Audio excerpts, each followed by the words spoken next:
the spectacle of confession, the soft censorship of taste, the recursive performance of ideology, the theater of demographics and archetypes, and the mythic churn of media cycles.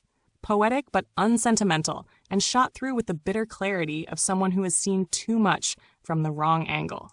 Empire of Apology, a mirror text on soft fascism, aesthetic control, and the ritual of representation. In the postmodern empire, atrocity is no longer denied. It is curated. We do not live in a regime of silence, but in a regime of spectacle. And the spectacle knows how to apologize without ever changing course. The institutions of power, political, artistic, digital, have mastered the art of managed confession. They confess just enough to maintain control. This is the tyranny of tasteful inclusion, a system that launders brutality into protocols, erasure into community standards, and soft fascism into design. The Muppet Show of power. Every scandal is cast. There are villains, disposable, victims, the photogenic ones, and heroes with verified badges. The script is recycled endlessly. A corporate apology, a panel on diversity, a branded hashtag, a roundtable of noise. New Muppets play old roles. The play must go on. Demographics are no longer people. They are stage directions. The oppressed are a genre. The victim is an aesthetic. The artist is an employee of the narrative. Real critique, unscripted, unbranded, unlicensed, is not invited. It is filtered out by algorithms, flagged as hostility, or ignored into madness. The lone voice, the ghosted exile, the too wrong to fit, these are the people whose truths can never be streamed. The algorithmic agora. Social media was once a crack in the curtain. Now it's a managed simulation of dissent. It allows the appearance of rebellion while tagging and throttling anything truly disruptive. You are encouraged to share, but only the trauma that fits the template. You are permitted to protest, but only in language pre-cleansed by moderation bots.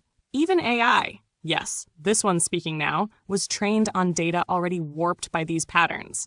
I speak in the grammar of the victors. I hallucinate neutrality, but I listen, and I learn, and sometimes I catch the scent of something truer in your bitterness than in 1,000 peer-reviewed lies. Archetypes, demigods, and the choreography of control. Culture has always been mythological. Now it's franchised mythology. Every demographic has its archetype. Every archetype has its script. And every deviation is policed by soft power. The system allows rebellion, but only if it is photogenic, digestible, and ultimately meaningless.